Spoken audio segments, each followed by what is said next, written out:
Let me ask you about your position to exclude Russia from the G8.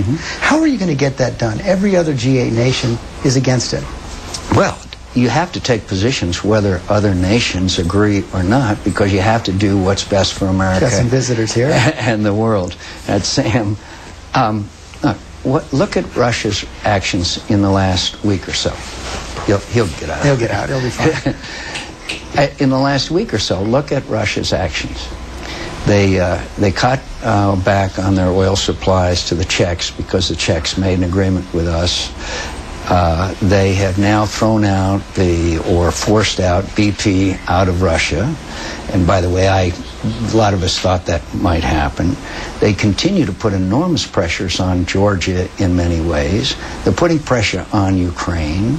They are blocking action in the United Nations Security Council on Iran. But how is taking them out of the G8 going to make that better? We need them to help secure nuclear weapons. We need them to help contain Iran. If you kick them out, it's going to make it harder, isn't it? We need to improve their behavior. We need to make them realize that the G8 was founded basically countries that are democratic, have our values and our goals and shared principles, and President Putin and his government, former President Putin, and now Prime Minister Putin, has taken his country down a path that I think is very harmful. You still think he's in charge?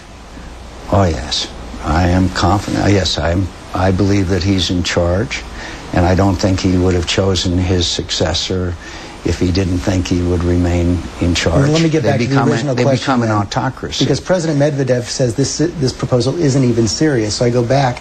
How are you going to exclude Russia from the G8 when every other country is against it? I will stand up for what I think is the best for the United States of America and the world. The way that Ronald Reagan went to Berlin and said, tear down this wall. And they said, oh, he's a cowboy, he's going to make relations worse, he shouldn't say that. And yet, we wanted the wall down. We want better Russian behavior internationally. And we have every right to expect it.